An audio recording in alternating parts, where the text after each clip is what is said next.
지난주에 보았던 변화산 위의 영광스러운 모습과 오늘 말씀에서 나오는 산 아래에서 벌어지는 상황은 아주 극명한 대조를 이루고 있습니다. 변화산에서 예수님은 장차 부활하실 모습과 또는 재림하셔서 심판주로 오실 그 빛나는 모습을 그 산 위에서 보여주셨고, 모세와 엘리야가 등장하며 베드로가 영원히 머물고 싶을 할 만큼 황홀한 순간을 이 제자들이 경험하고 있었지만, 바로 그 시간 그때의 산 아래에서는 남아있던 제자들이 귀신 들린 아이를 고치지 못해서 아주 고역을 치르고 있었던 것입니다.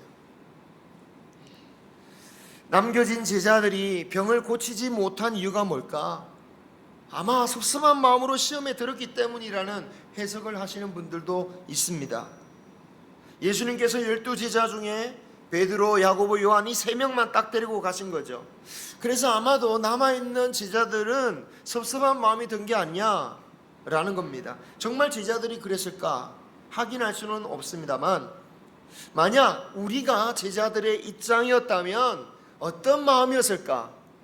그건 생각해 볼 만합니다. 섭섭한 마음이 드는 것을 목사님들이 그렇게 표현하죠. 뭐라고 표현합니까? 섭섭마귀가 들었다. 섭섭마귀가 들었다. 그만큼 우리 신앙생활에 아주 치명적으로 안 좋은 일을 하게 된다라는 뜻일 겁니다.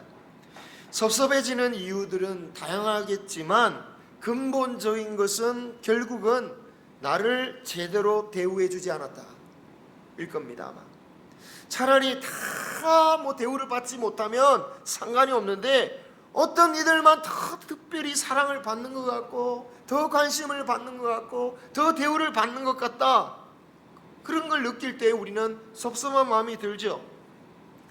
그런데 우리가 주님께 왜 그 3명만 데리고 가셨습니까? 라고 따지기 전에 우리가 가져야 할 자세는 무엇이겠습니까? 우리는 무엇보다도 주님의 주권을 인정할 수 있는 우리 모두가 되길 소망합니다. 주님 왜 그렇게 하셨습니까? 내가 다 이해해야 되겠습니다. 다 알아야겠습니다. 내가 왜 이런 일을 당해야 됩니까? 내가 그 이유를 꼭 알아야겠습니다. 물론 알면 좋겠지만 그 이유를 다 알지 못해도 주님의 뜻을 믿고 인정할 수 있는 저와 여러분이 되기를 소망합니다. 흙으로 빚어진 토기가 나는 왜 금으로 만들어지지 않았느냐고, 나는 왜 이렇게 작게 만들어졌냐고 토기장에게 따질 수 없듯이, 피조물인 우리는, 그 인생을 인도받는 우리는 하나님의 그 주권을 인정해야 됩니다. 그리고 그럼에도 불구하고 하나님의 은혜는 결코 차별이 없으심을 믿으시기 바랍니다. 역할과 사명이 다른 겁니다. 작은 그릇으로 만들어졌다면 작은 그릇으로 만든 이유, 그 필요성이 있기 때문이겠죠. 작은 그릇이 하는 역할은 큰 그릇과 다르지 않겠습니까? 각자에게 주어진 역할과 사명에 따라서 어떤 이들은 더 높고 나은 위치에 있을 수 있습니다. 자신의 노력으로도 그렇게 그 위치가 변할 수도 있지만, 세상을 살아보니까 대개의 경우는 솔직히 말하면 태어나면서부터 정해지는 경우들이 훨씬 많은 것 같아요. 마치 주님이 그 영광스러운 변화산에 이 3명만 애초에 데리고 가신 것처럼 말이죠. 그렇다면 그 3명이 다른 제자들보다 더 믿음이 좋아서, 아니면 더 뛰어나서 그들을 데리고 갔었을까요? 여러분, 베드로가 바로 그 직전에 어떤 일이 있었습니까? 사단이라는 말까지 들으면서 참으로 하나님, 예수님께 혼나지 않았습니까? 이런 점을 고려해 보자면 베드로가 특별해서 올라갔다기보다는 반대로 그런 말을 들었기 때문에, 십자가의 길을 거절하는 그 베드로이기 때문에 오히려 데려가신 것이라고 볼 수도 있는 겁니다. 다음 주에 살펴보겠지만, 바로 다음 장에 나오는 말씀은 제자들이 아마 이 일 때문인지 모르겠지만 누가 더 크냐, 이 문제로 싸워요. 그런데 그렇게 따지는 것이야말로 구원에 이르는 사람이 해서는 안 될 일이다 라고 주님이 가르치신다라는 거예요. 왜 그렇게 말씀을 하시는지는 다음 주에 살펴볼 거고요. 오늘은 변화산 아래에 제자들을 남기셨던 이유를 한번 생각해 보자는 겁니다. 산에 올라가신 자신을 대신하여 해야 할 일들이 있는 겁니다. 그래서 예수님은 아마도 이 제자들에게 내가 없는 동안 나를 찾아오는 자들을 대신하여서 너희들이 일을 해라. 제자들은 이미 주님을 대신하여서 권능을 베풀 그 능력이 주어졌습니다. 이전에 마태복음 10장 1절에 같이 읽겠습니다. 예수께서 그의 12 제자를 부르사 더러운 귀신을 쫓아내며 모든 병과 모든 악한 것을 고치는 권능을 주시니라. 아멘. 이 권능을 이미 주셨어요. 그리고 누가복음 10장을 보면 12 제자만이 아니라 70명의 제자들에게도 그 권능을 주셨다는 겁니다. 그 권능으로 주님처럼 귀신을 쫓아내고 그것에 놀라워하기도 하고 좋아하기도 했었습니다. 그런데 오늘 말씀에서는 그 사명을 제대로 감당하지 못하고 있습니다. 귀신 들린 아이를 고쳐주지 못해서 아주 곤란한 지경에 이르렀다라는 거죠. 변화산 위에서 영광스러운 환경과 산 아래서 이 곤혹스러운 이 대조적인 상황은 사실 우리에게 익숙한 그림입니다. 왜냐? 바로 우리 그리스도인들이 살아가고 있는 현실이다라는 거예요. 제가 어릴 때에 학생일 때요, 정말 은혜를 받고 나서 교회 가면 그렇게 좋았어요. 찬양하고 교제하고 막 말씀 보고 듣고 이게 너무너무 좋았어요. 천국 같았어요.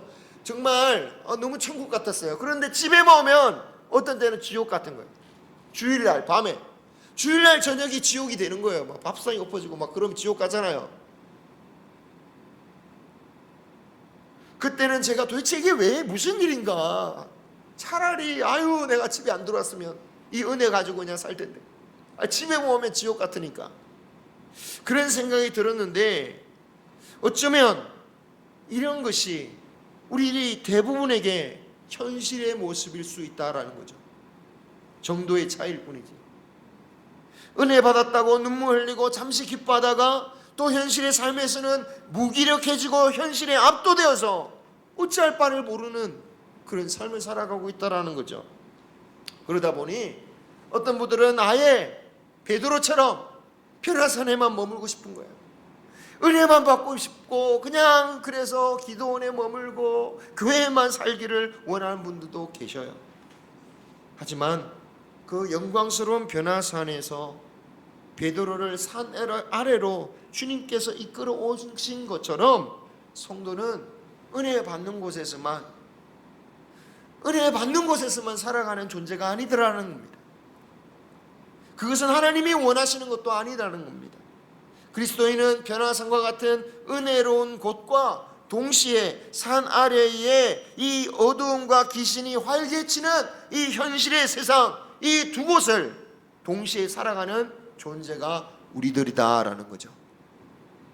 이 말씀은 공평하게 교회에서는 교회 방식대로 살고 세상에서는 세상 방식대로 살아가라는 말씀이 아닙니다.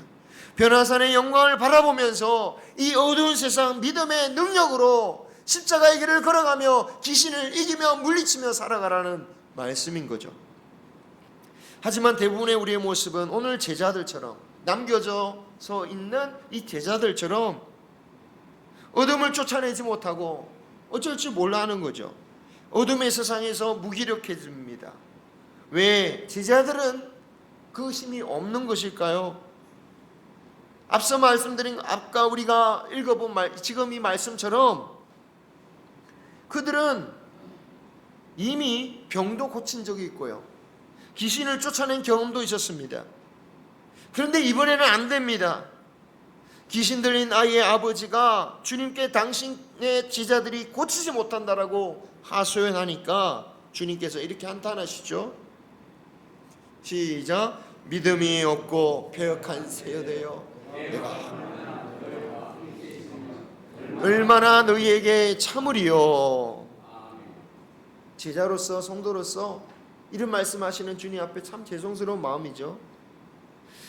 그런데 좀 너무 심한 말씀은 아닌가 이런 생각이 들어요. 제자들이 귀신을 쫓아내지 못한다고, 믿음이 없다라고까지 하신다면 너무 심한 말씀 아닙니까? 아무리 그래도 그렇지 아예 주님을 믿지 않는 사람들과 똑같이 취급하신다는 게 좀 그렇지 않습니까? 그런데 이 예수님의 한탄의 초점은 제자들에게만 있는 게 아니라는 것입니다. 그 자리에 있던 사람들이 있습니다. 첫째는 이 아버지죠. 마가복음의 말씀을 보면, 똑같은 사건을 기록한 마가복음의 말씀을 보면 이 아이의 아버지가 자신의 믿음이 없음을 용서해달라고 고백합니다. 또 제자들과 한창 싸우는 서기관들도 있었어요. 제자들이 못 고치니까 기회는 이때다 싶어서 쳐다보고 있던 서기관들이 공격을 걸어왔던 것입니다. 그런 그들에게 이 불신하는, 믿지 않는 그 분위기 가운데 제자들이 아무것도 못하고 있습니다. 바로 그런 상황을 일으켜서 보면서 주님이 믿음 없는 세대여 라고 하셨던 거죠. 이에 비해서 제자들에게만 말씀하실 때는 좀 다르게 표현하십니다. 물론 마가복음, 누가복음에서는 믿음이 없다라고 하시기도 하지만 마태복음에서만큼은 제자들에게 믿음이 적다라고 말씀하셔요. 믿음이 없는 것과 적은 것을 마태복음에서는 구별하여 사용하고 계십니다. 너희들이 왜 귀신을 쫓아내지 못하느냐? 20절에 믿음이 적어서 귀신을 쫓아내지 못한다라는 것입니다. 자, 그런데 마가복음에서는 다른 대답을 내놓고 계십니다. 우리가 왜 귀신을 쫓아내지 못합니까? 마가복음에서는 기도 외에는 이런 유가 나가지 않는다라고 말씀하셨다라는 거예요. 마태복음과 마가복음이 다른 말씀을 하셨네? 그런 것처럼 보이지만 마태복음의 다른 사본들에는 마가복음의 말씀과 동일한 기록이 있다라는 것을 우리 성경도 표시해 놓고 있죠. 21절 보면 없음이라고 되어 있지 않습니까? 왜 없는데 굳이 21절이 있습니까? 있는 이유가 있습니다. 다른 사본에 이렇게 기록되어 있거든요. 시작. 기도와 금식이 아니면 이런 유가 나가지 아니하느니라. 아멘. 각주에 달려있죠. 그러니까 결국 마태복음도 마가복음과 같은 말씀하신 게 분명합니다. 마태복음에서 기도와 믿음은 구별되지 않습니다. 귀신 들린 딸을 가진 이방 여인이 끈질기게 매달리니까 주님이 뭐라고 하십니까?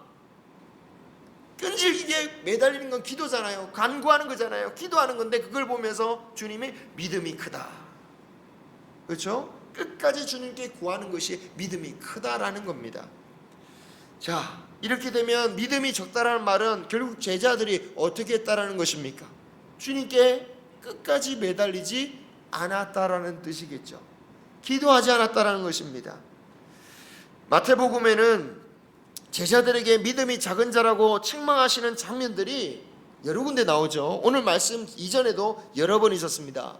같이 한번 읽어보겠습니다. 시작. 오늘 있다가 내일 아궁이에 던져지는 들풀도 하나님이 이렇게 입히시거든 하물며 너희일까 보냐 믿음이 작은 자들아. 아멘. 그렇죠? 이 제자들에게 믿음으로 갔는데 걱정하잖아요. 아예 믿지 않는 사람들에게 하지 않는 거예요. 그죠? 믿는데 믿음으로 가다 보니까 두려운 거예요. 그러니까 이런 말씀 하시죠. 또 읽겠습니다. 시작. 예수께서 이르시되 어찌하여 무서워하느냐 믿음이 작은 자들아 하시고 곧 일어나서 바다를 꾸짖으시니 아주 잔잔하게 되거늘. 아멘. 이때도 어떻습니까? 예수님의 말씀을 따라서 순종해서 배를 타고 왔더니 폭풍을 만났잖아요. 두려워해서 어찌할 바를 모르니까 믿음이 작다라고 하셨습니다. 또 읽겠습니다. 시작. 예수께서 즉시 손을 내밀어 그를 붙잡으시며 이르시되 믿음이 작은 자여 왜 의심하느냐 하시고. 이건 또 뭡니까? 베드로가 예수님 저도 물 위로 가게 해 주십시오 하고 용감하게 뛰어들었다가 얼마 가다가 빠져가지고 또 두려움 때문에 어찌할 바를 모르니까 빠져가니까 또 이런 말씀하셨어요. 마지막으로 시작. 예수께서 하시고 이르시되 믿음이 작은 자들아 어찌 떡이 없으므로 서로 논의하느냐. 아멘. 이거는 7병이었대. 5병의 기적을 체험해 놓고도 왜 또 떡 가지고 걱정하니? 여러분, 공통적인 상황들이 있습니다. 주님께서 전부 끝까지, 왜 끝까지 믿지 못하느냐라는 거예요. 일단 믿음으로 시작하긴 했는데 현실에 부딪혀 두려워하고 염려해서 어찌할 바를 모르는 상태에 이르렀을 때 주님이 이렇게 표현하시는 겁니다. 믿음이 적은 자들이야. 그러니까 아예 믿음이 없는 것은 아니죠. 하지만 불신의 현실에 부딪히는 겁니다. 오늘 말씀에서도 남겨진 제자들이 처음에는 어떻게 하려고 했다는 것을 알 수 있습니까? 고치려고 했어요. 우리 고쳤으니까, 경험이 있으니까 예수님으로 고칠 수 있어, 그래 고치자. 그런데 어떻게 됩니까? 안 고치잖아요. 그게 탁 막히는 거예요. 현실에 부딪힌 거예요. 부끄러운 거예요. 그런데 예수님을 부인하는 사람들이 막 생겨요. 어떻게 합니까? 막 싸우는 거죠. 뭐 어쩔 수 없이. 불신에 압도되었습니다. 하나님께 계속 기도하기보다는 그들과 말다툼을 합니다. 하지만 그 이후에 오신 주님은 믿음으로 압도해 버리시죠. 그 아버지가 와서 예수님께 말할 때 예수님이 할 수 있거든 해보십시오 라는 투로 말하니까, 주님이 마가복음입니다. 마태복음 이 표현이 없습니다. 마가복음에 그렇게 말하니까 예수님이 뭐라고 하십니까? 할 수 있거든이 무슨 말이냐, 믿는 자에게는 능치 못할 일이 없다. 그러니까 어이쿠 예수님 죄송합니다, 저의 믿음이 없음을 용서하여 주시옵소서. 믿음으로 불신을 압도해 버리시는 거예요. 하지만 제자들은 불신에 져버렸습니다. 그 불신의 세상을 살아가는 게 우리들이에요. 믿지 않는 세상 가운데 살아가는 것이 우리들이라는 거예요. 그 불신에 압도되어서 살아가고 자신 없이 사는 것이 아니라, 기도해도 뭐 소용없더라, 기도했는데 귀신 안 나가잖아, 그럴 게 아니라 믿음으로 끝까지 기도하는 우리 모두가 되어야 될 줄 믿습니다. 여러분, 믿음이 없는 것보다는 낫겠지만 세상의 불신에 압도되어 버리면 아무것도 할 수 없을 뿐더러 조롱거리가 되는 겁니다. 제자들이 원래 능력이 없었던 게 아니잖아요. 권능을 이미 겪었고 그 권능 가지고 나가서 복음을 전하면서 병자도 고치고 귀신도 막 쫓았어요. 하지만 그러한 것들이 그냥 흔적만 남은 거예요. 기억으로만 됐고 아무런 지금의 아무런 능력이 되지 않는 것입니다. 그때 주님은 그럼 어떻게 해야 되느냐? 오늘 말씀에 겨자씨 하늘만큼의 믿음만 있으면 놀라운 일을 할 수 있다라고 말씀하시죠. 이 말씀이 진짜 헷갈리는 거예요. 아니, 겨자씨 같은 믿음? 그럼 작은 믿음이잖아. 그런데 앞서 믿음이 작기 때문에 능력이 없어졌다 라고 하셔놓고, 아니, 겨자씨 같은 믿음이 있으면 산을 옮길 수도 있다라고? 이게 도대체 어떻게 이해해야 되는 겁니까? 이렇게 생각할 수도 있죠. 그럼 나의 믿음은 겨자씨만도 못하는 진짜 아예 없는 거나 마찬가지의 믿음인가? 그런데 겨자씨에 비유하신 데에는 작다라는 의미보다 더 중요한 개념이 있습니다. 엄청난 성장을 이루는 생명 있는 믿음이다. 주님은 이 신앙은 아무리 작아도 새가 나무에 깃들일 수 있을 정도로 자란다라고 하셨습니다. 그런데 재밌는 사실은 겨자라는 것이 나무냐?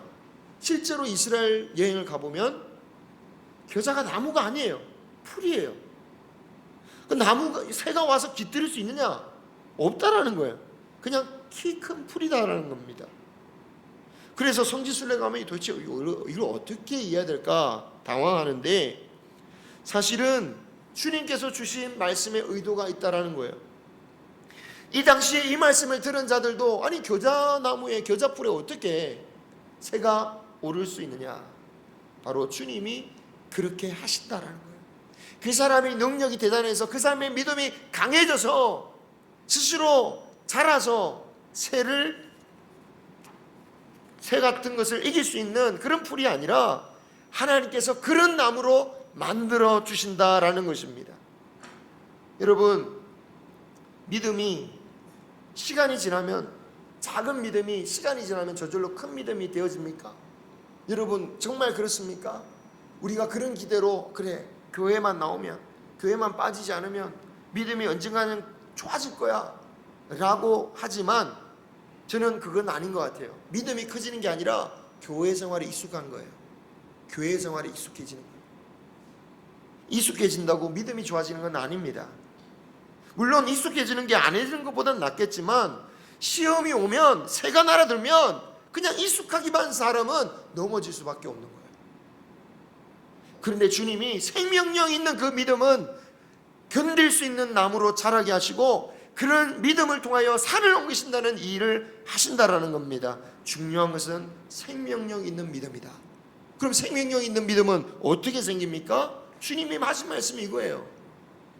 반드시 이루어진다는 믿음으로 기도하는 거예요. 기도 외에는 유가 없다라는 거예요. 이루어 주신다는 믿음으로 끝까지 매달리는 거예요. 그게 바로 생명력 있는 믿음이다라는 것입니다. 세상에 압도되어서 기도조차 하지 못하는 작은 믿음으로만 머물러서는 안 됩니다. 믿지 않은 것은 아닌데 세상의 불신에 압도되어서 그냥 흔적만 남아있는 거죠. 분명 믿음의 경험이 있습니다. 알고 있습니다. 그 흔적들이 믿음의 증거들입니다. 그런데 흔적은 증거가 되긴 하지만 이 흔적 가지고 뭘 할 수가 없는 거예요. 제자들이 바로 그렇죠. 분명히 병도 고쳐보고 귀신도 쫓아내고, 하지만 하나님의 역사는 그런 경험으로 나타나는 것이 아닙니다.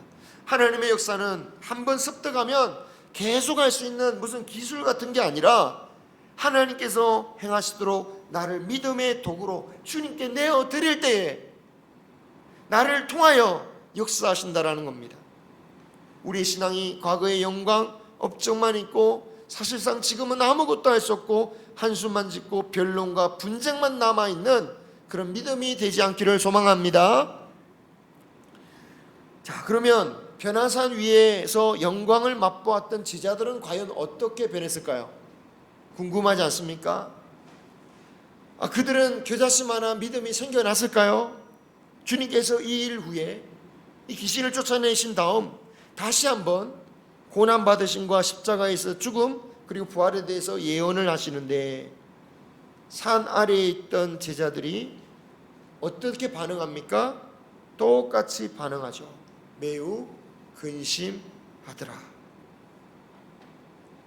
엄청난 체험을 했다고 갑자기 변화되는 것은 아니라는 겁니다. 여러분, 물론 바울과 같이 완전히 변할 수도 있겠지만 바울과 같은 경험을 했다고 모든 사람이 다 그렇게 변하는 것은 아닙니다. 결국 우리에게 겨자씨 같은 믿음으로 반드시 이루어질 것이다, 믿음이 현실이 될 것이다 라는 믿음으로 주님을 붙들고 기도하고 매달리는 신앙이 될 때에 우리는 변화되게 될 것입니다. 그 믿음을 통하여 하나님은 산을 옮기실 것입니다. 그 산을 통하여 하나님의 놀라운 능력을 나타낼 수 있는 우리 모두가 되시기를 주님의 이름으로 축원합니다. 그것은 우리의 능력이 아닙니다. 오직 주님께서 이루실 것이라는 믿음, 그거로 기도하는 겁니다. 주님께 기도로 매달릴 수 있는 저와 여러분이 되시기를 주님의 이름으로 축원합니다. 기도하겠습니다.